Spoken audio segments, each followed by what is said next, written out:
Amado Senhor, eu agradeço por mais esta oportunidade que tenho de realizar o trabalho edificante. Seja possível contar com o mentor Erasmo Gurgel no trabalho de hoje. Graças a Deus, graças a Jesus. E eu sou sempre agradecida por essa oportunidade de estar aqui com vocês. Muito obrigada e por toda a equipe. Hoje a gente vem divulgar os trabalhos do escritor, e aí nós trazemos estes dois livros, Entre a Cruz e a Espada, Cartas do Erasmo. Este é de 2020, este é do ano passado. Então a gente vai trabalhar com estes dois livros, e aí nós iniciamos falando que na carta do escritor para a médium do livro Entre a Cruz e a Espada, Erasmo fala que teve o mérito de trabalhar nos dois planos, porque ele atua no plano espiritual como psicólogo, recebendo todos os espíritos que estão com as mentes em desequilíbrio, e faz todo um trabalho de reajuste, mas também com a elaboração dos livros, ele consegue trabalhar com os encarnados, divulgando todas essas histórias, para que nós possamos, a partir destes exemplos, reorganizarmos também a nossa vida e não sejamos mais um paciente quando retornarmos ao mundo espiritual. Então ele fala que para ele é um mérito poder analisar, poder reestruturar estas mentes. Erasmo fala então que neste livro nós vamos encontrar situações onde poderemos experimentar as prisões. Então são as prisões mentais, ideológicas, sociais, todas as prisões que vão nos afligir enquanto encarnados e que nos levam a nos tornarmos pacientes no plano espiritual. Ele fala que para conseguirmos melhorar, para nos libertarmos, nós deveríamos então nos esforçarmos a partir de leituras edificantes, a partir do Evangelho, a partir de preces. Ele diz que muitas vezes nós precisamos acreditar não no que estamos vendo, mas no que estamos sentindo. E nos recorda que todos nós, quando reencarnamos e adentramos este corpo físico, nós já estamos aprisionados nele. Para nós, este corpo é como uma prisão, que tolhe os movimentos, que mesmo ofusca as nossas faculdades e todas as recordações que temos das vidas pretéritas. Então, este corpo físico já é o primeiro exemplo que nós damos de aprisionamento para o próprio espírito.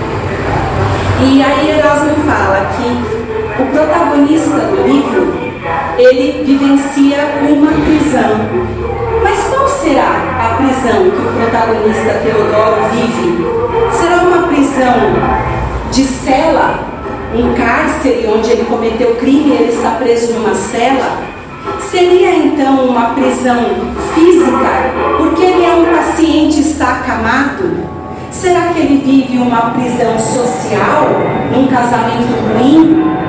Nós também vamos falar aqui sobre drogas, ele está preso no vício. E aí Erasmo fala, cada um de nós pode viver numa prisão, uma dessas que eu citei. Qual é a sua prisão? Esta é a reflexão desta palestra. Qual é a prisão em que nos encontramos? Então nós vamos utilizar o livro O Espiritismo Aplicado de Eliseu Limonati, e ele vai falar que nós devemos nos resguardarmos das prisões mentais. São as ideias fixas, as ideias opressivas e as ideias aviltantes, que ao extremo vão levar à loucura. E aí a gente vai tentar explicar um pouquinho cada uma delas. As ideias fixas são aquelas onde tudo que você pensa conduz para aquele fim. Tudo que pensa, faz ou viver, te lembra daquilo, caminha para este fim. Elas vão surgir de pensamentos inferiores e desordenados. E se for elas vão originar ambições e crimes e vão conduzir à ruína. As ideias opressivas, elas vão surgir de pensamentos pessimistas, de desalento, pensamentos de desânimo, medo ante a vida. E se não forem eliminadas a tempo, elas vão desorganizar os centros nervosos. Então vejam, quantas pessoas na atualidade vocês conhecem que estão com desânimo, que são pessimistas, que estão com medo de viver. Aqui, as ideias opressivas, elas estão com essas ideias, então isso é uma prisão mental. Mas também tem as ideias aviltantes. Estas são provenientes de pensamentos inferiores que conduzem aos vícios. Quantas pessoas nós não conhecemos que estão ligadas aos vícios de um simples cigarro, bebida, drogas? São vícios alimentares, vícios sexuais, vícios de todos os tipos. Inclusive, eu me lembrei de um caso, vícios ligados ao consumismo. São vícios de todos os tipos e tudo isso que nós citamos são prisões mentais, são possíveis pacientes no plano espiritual. E vejam a gravidade dessa situação, meus irmãos. São inúmeras pessoas. E por isso Erasmo fala, a gente precisa conversar sobre o assunto. A gente precisa orientar as outras pessoas. Nós precisamos nos libertar dos pensamentos que aprisionam. E como nós podemos fazer isso? Através da higiene mental. Primeiro de tudo é o diálogo. A gente tem que perceber que está sim com essa questão como se fosse a doença mesmo. Porque tudo que não traz para nós bem-estar, leveza de espírito, saúde, é doença. Então a gente precisa primeiro conversar sobre o assunto, a pessoa precisa entender que ela necessita de tratamento e auxílio. E depois buscar sim boas leituras, a prece, tratamentos espirituais para auxiliarem a se libertar disso e pouco a pouco modificarem a sua vida. Em inúmeras situações precisam de tratamento médico, tratamento relacionado com psicoterapia, para que possam então eliminar completamente. A gente vai passar por um outro livro muito importante, SOS Família, de Joana de Ângeles, porque ela fala que de todos os problemas que vão afetar a sociedade atualmente e vão desorganizar a economia social e moral da humanidade, as drogas ocupam lugar de destaque. E entra aqui para nós no nosso tema, porque faz parte das ideias aviltantes. As drogas, a Joana de Ângeles vai falar que ela vai mexer tanto com a pessoa que não vai agredir apenas a parte física. E aí ela vai explicar que no perispírito ela vai desagregar toda a personalidade deste indivíduo, vai liberar a memória e com isso libera o subconsciente, vai permitir a liberação de imagens deletérias de vidas anteriores e com isso a pessoa vai ter então uma danificação do seu equilíbrio, da sua saúde e da sua vontade. Então, vejam como muitas vezes a gente vê aquele jovem que está envolvido com drogas e a gente se pergunta, mas por que é que essa criatura não consegue nem andar direito? Ela não consegue nem se expressar mais. Porque o comprometimento não é só no corpo físico, é também no corpo espiritual. Ela ainda vai explicar para nós que os inimigos desencarnados, eles se aproveitam de tudo isso para espreitarem a sua vítima. Então eles vão se aproveitar dos sonhos e da viagem, porque quando está completamente alucinado pelas drogas, eles costumam fazer uma viagem. Então eles vão se aproveitar disso para produzir imagens e causar pavor naquele que está envolvido com as drogas. E aí a Joana diz que o mais adequado seria uma educação moral à luz do Evangelho, disciplina moral precoce, seria a vigilância de pais e mestres. e também a assistência médica e social. Isso tudo são antídotos eficazes para que as nossas crianças e jovens não se envolvam no mundo das drogas. Ela também dá um recado para nós. Ela fala assim: se você se surpreender com o drama, não fuja tentando se afastar. Também não te rebele sendo hostil. Não, procure recursos da medicina, da doutrina espírita, procurando auxiliar, conversa, dê assistência, oriente esta pessoa que é vítima, para que desta maneira você consiga reeducar e dar felicidade àqueles que Deus te confiou. Então vejam que nós sabemos que tudo é muito perfeito na lei divina. E se esta criatura veio para os seus braços, é porque só você tem condições de endireitá-lo. Deus fornece essas possibilidades para nós.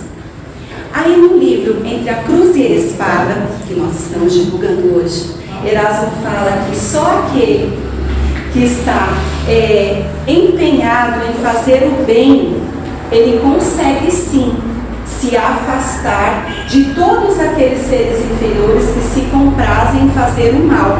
Por quê? Porque semelhante atrai semelhante. É uma lei de atração. Os bons vão atrair os bons. E ele fala que nós atraímos os grupos de afinidade.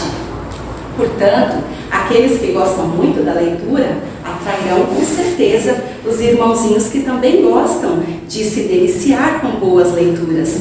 Aqueles que gostam de divertimentos atrairão todos aqueles que gostam de se divertir. Mas isso também procede em relação aos crimes, em relação aos vícios e até mesmo nas inclinações ao suicídio.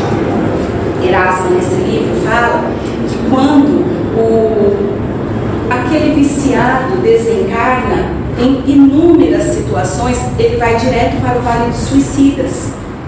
E isso acontece porque muitos desencarnam vítimas de overdose. É um suicídio involuntário. Tantos e tantos deles estão fora da realidade e por isso o socorro é tão difícil. Eles estão muito envolvidos com os vícios e precisam sentir ainda as drogas. Quando eles conseguem o resgate, e aí Erasmo vai citar aqui uma situação muito interessante, porque ele fala que mesmo as pessoas que estão ligadas ao mal ainda conseguem produzir o bem. Olha que interessante. Às vezes a pessoa é viciada em drogas ou até traficante, mas ela ajuda um orfanato, ela ajuda um asilo.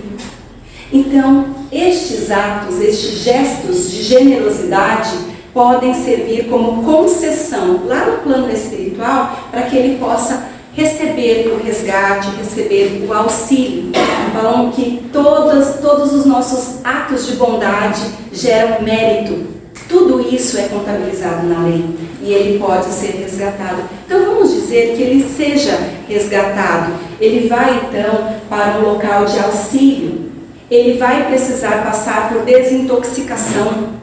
Ele vai precisar passar por todo um plano onde ele vai observar os fatos, ele vai analisar os fatos passados, porque ele precisa ter uma ideia lógica de onde foi que ele errou, das decisões inadequadas que ele tomou para chegar ali naquela situação deplorável. Depois que ele faz tudo isso, e aí a gente vai falar que na erraticidade, lá no plano espiritual, ele já está recebendo o auxílio em termos de compreensão e oportunidade de reajuste. Ele vai então se adiantar um pouco com a compreensão de tudo isso. Só depois ele pode receber uma nova oportunidade de reencarne, onde ele vai passar por novas provas. Então vejam que quando nós aqui arruinamos a nossa estadia neste plano aqui no corpo físico, vai atrapalhar e muito para nós no plano espiritual, levando um tempo muitas vezes prolongado para que a gente possa se reestruturar e reencarnar novamente. E Erasmo fala que nesse livro aqui, o coadjuvante da história é um obsessor. Então o protagonista está com o seu obsessor lá no seu cárcere, nós não sabemos qual é. Então ele utiliza o livro Estudando o Evangelho de Martins Peralva para explicar que com a reencarnação, os amigos se reaproximam no mesmo lar, mas também os adversários se reencontram para a extinção de ódios. Ele fala que a obsessão resulta de ódios que deveriam ser eliminados, mas foram fixados pela incapacidade do perdão recíproco. Então, o nosso protagonista vive ao lado de um obsessor. E aí Erasmo fala, em tantas circunstâncias, quando nós estamos trabalhando no centro espírita, nós vemos aquela pessoa adentrando a casa precisando de acolhimento e tratamento espiritual. Está evidente que se trata de um caso de obsessão. E quantos de nós não se compadecem com a situação daquele enfermo espiritual e nós ficamos questionando, oh meu Deus, coitada desta vítima, que este obsessor o castiga tanto, mas que ser cruel e vingativo. E este livro aqui vai nos fazer mudar um pouco a opinião, vai nos fazer abrir um pouco a mente, porque quando nós observamos e julgamos, nós não sabemos de toda a história, nós não sabemos o que levou o obsessor, que é um ser como nós, apenas sem um corpo físico, o que levou este obsessor a tentar se vingar. Por que ele deseja produzir o mal para aquela pessoa que para nós é vítima? Deus é tão justo que permite a aproximação destes dois seres, simplesmente para que o bem se envolva ambos, para que eles consigam reparar toda esta situação. Então é isso que Erasmo traz, esta chance de observarmos tudo de um outro prisma, encararmos que a moeda tem dois lados e tudo vai ter sempre duas histórias.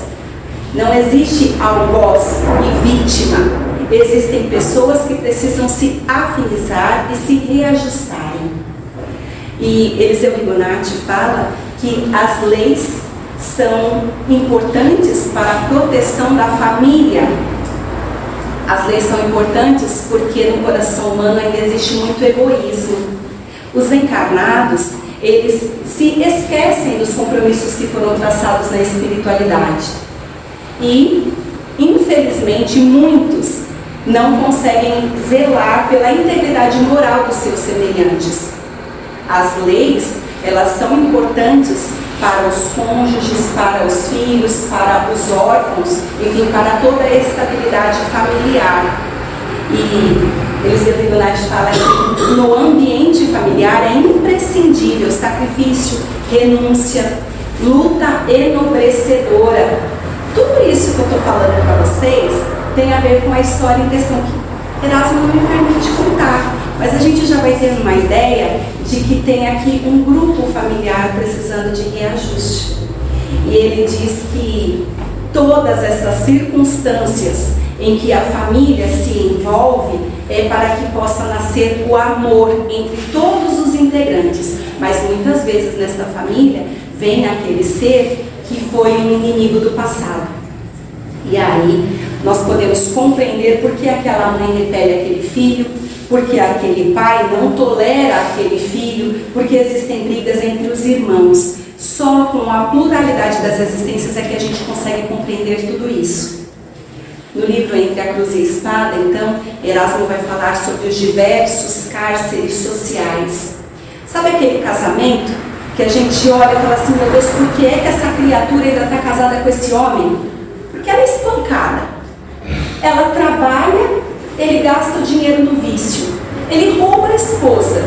Ela tem vários filhos, todos passando fome. E nós nos perguntamos, mas por que é que ela tolera tudo isso? Porque este enlace matrimonial já foi tratado lá no mundo espiritual. E ela sabe dos compromissos que ela assumiu. Ela já sabia que era um casamento difícil. ela já sabia que esse marido ia dar trabalho para ela, mas é a missão dela conduzir bem essa família, é enfrentar todos esses obstáculos para que eles saiam mais harmoniosos de toda essa situação.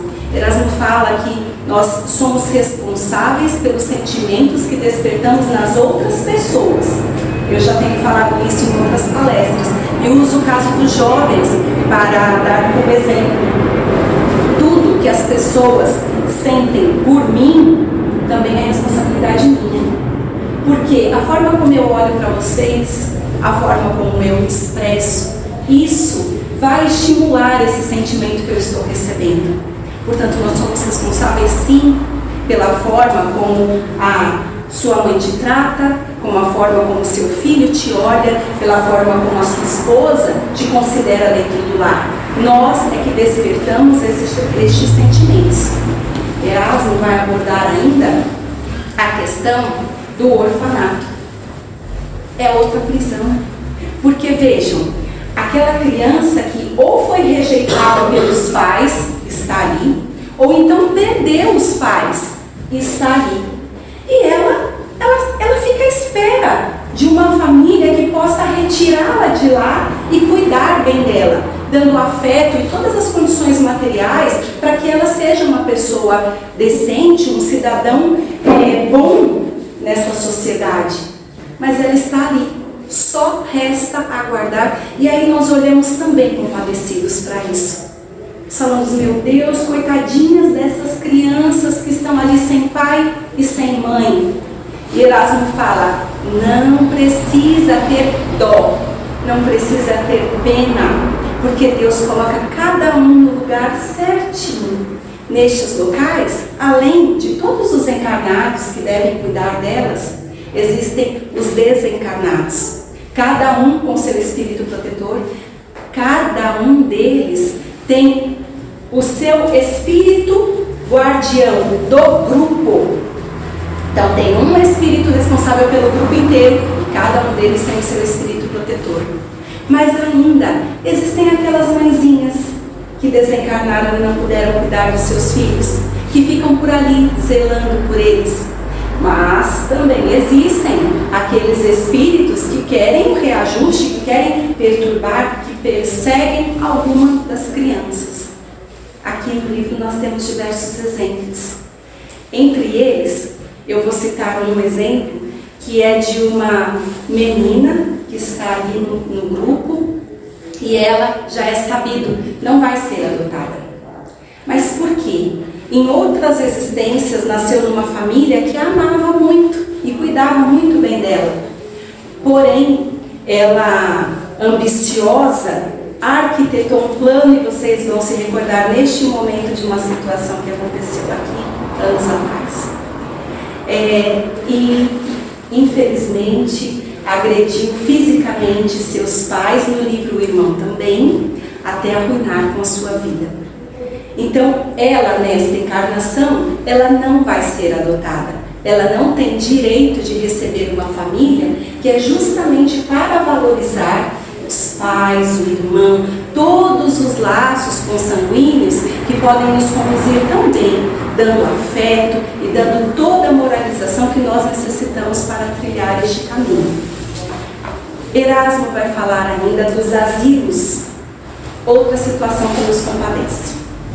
Nós vemos aqueles velhinhos ali e falamos, meu Deus, por que as famílias não cuidam deles?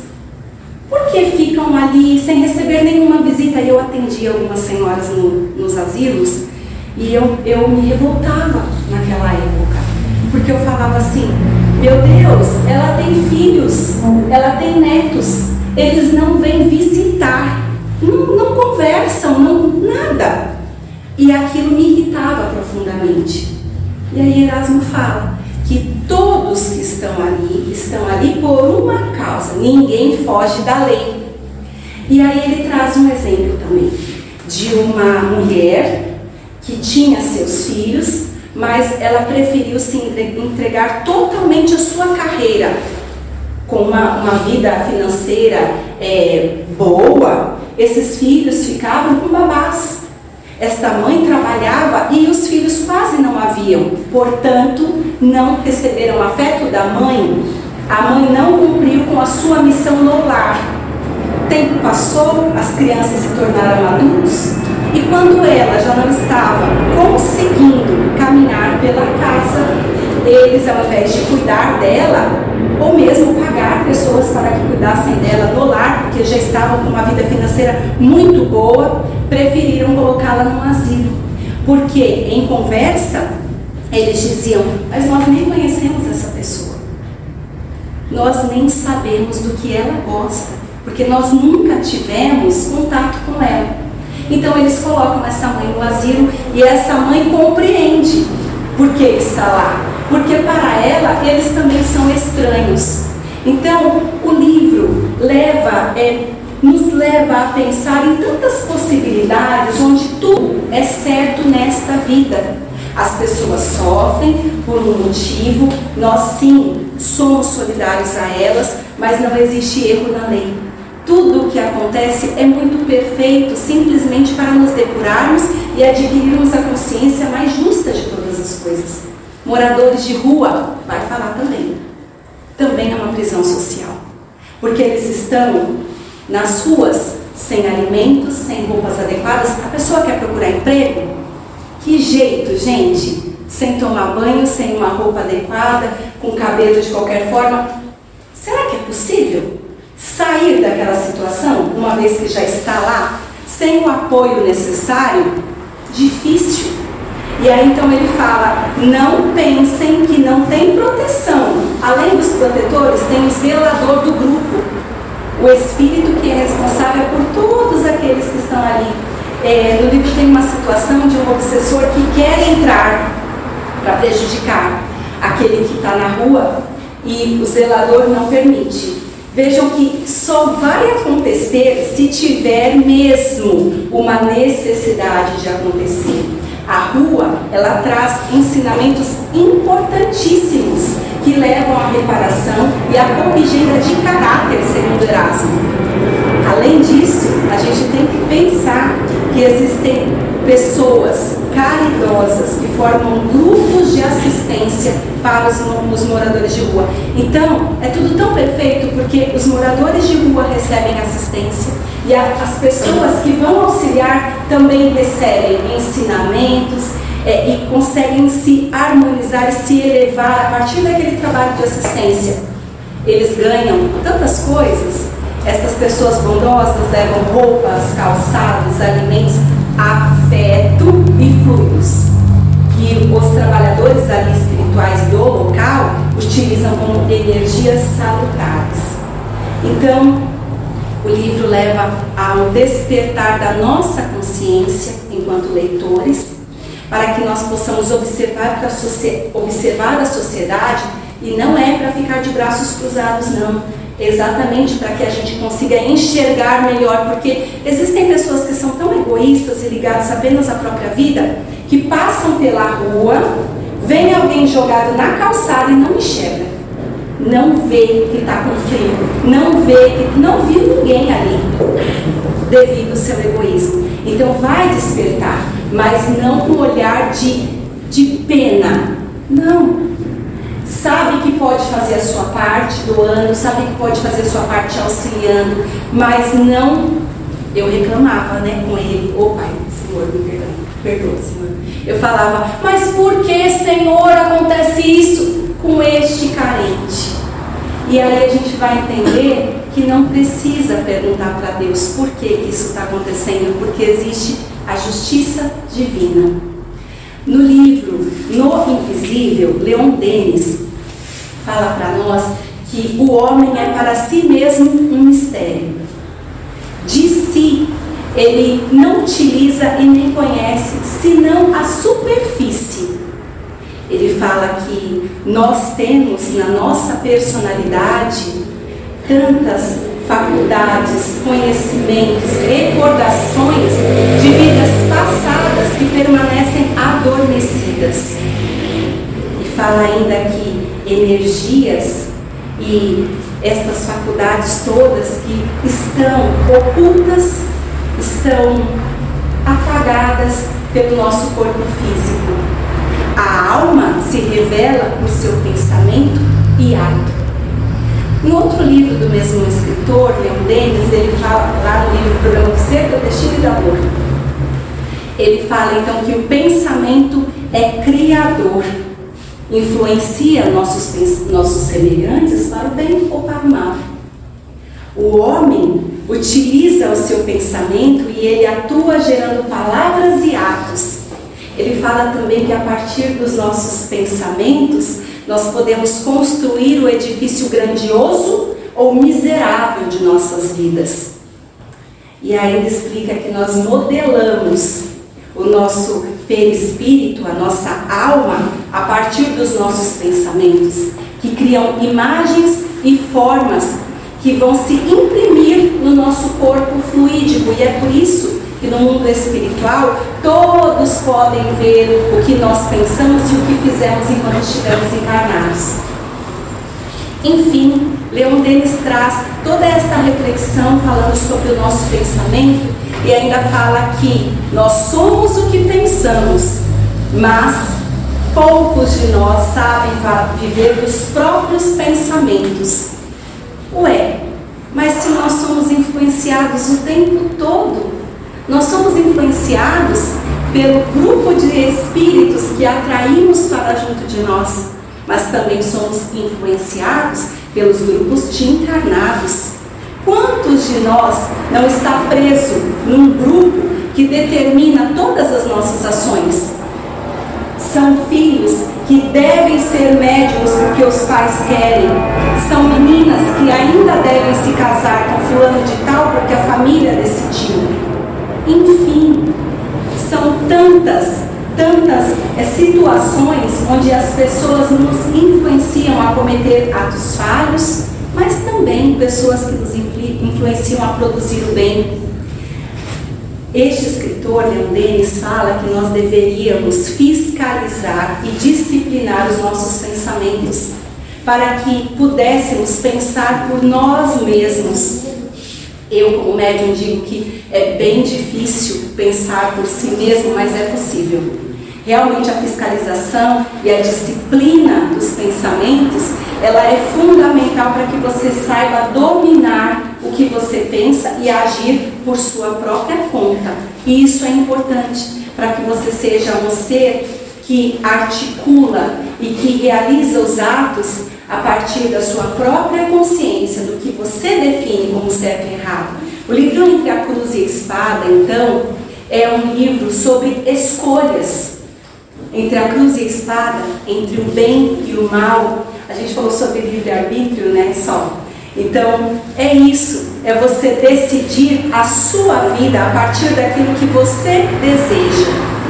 Eu falei tanto sobre o livro Entre a Cruz e a Espada. Vocês me dão licença para ler uma carta deste livro novo que a gente está trazendo? E aí, então, a gente escolheu essa carta aqui porque tem a ver com o que eu estou falando do livro Entre a Cruz e a Espada. Aqui, olha, na página 49, as pessoas nem fazem ideia do quanto são beneficiadas por bons pensamentos, boas palavras, boas ações e prece. Eu não queria que ela tivesse acesso ao trabalho. Eu preferia que ela não tivesse esclarecimento. Queria que ficasse confusa, amedrontada. Quando as pessoas sabem, elas se fortalecem. Para que admitir que ela saiba que tem proteção, que pode se proteger mediante seus bons pensamentos, boas ações, palavras do bem?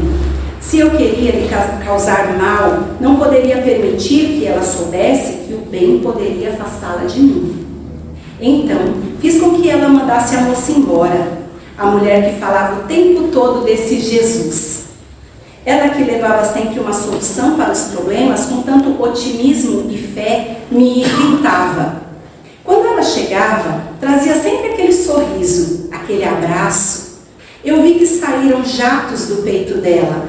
Eu vi que precisei ficar um pouco distante, mas eu fiquei nervoso e me esforcei para que ela se sentisse mal e fosse embora. A mulher era esperta, ela sentiu, mas não falou nada, ela pensou. Ela pensou forte no mestre e veio a imagem de Jesus bem iluminada, parecia acender todo o quarto dela.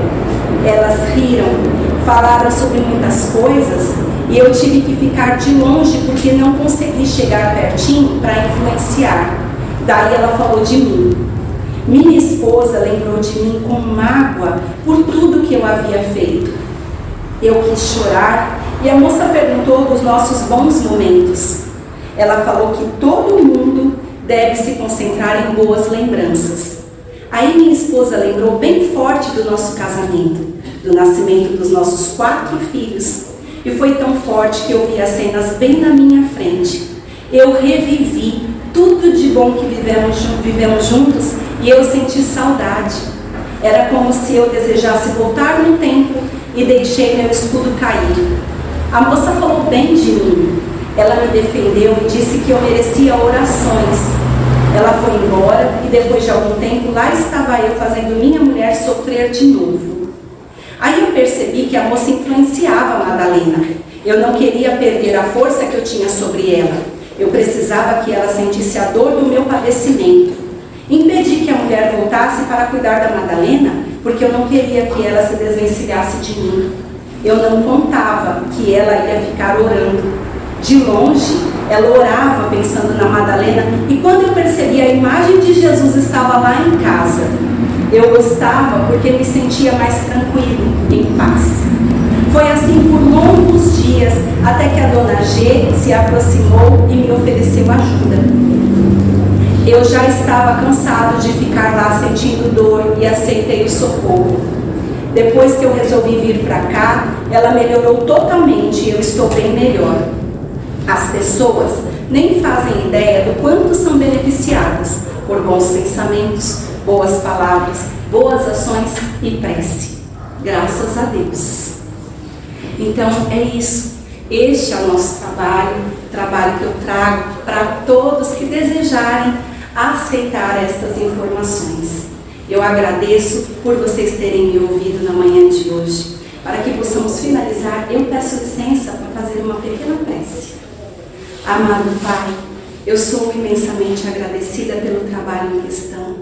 Agradeço ao mentor Erasmo Gurgel pelos livros, mas principalmente por ser meu mentor querido, pelas inspirações que recebo diariamente, por todos os consolos, conforto, por toda a paz e esperança que Ele me fornece.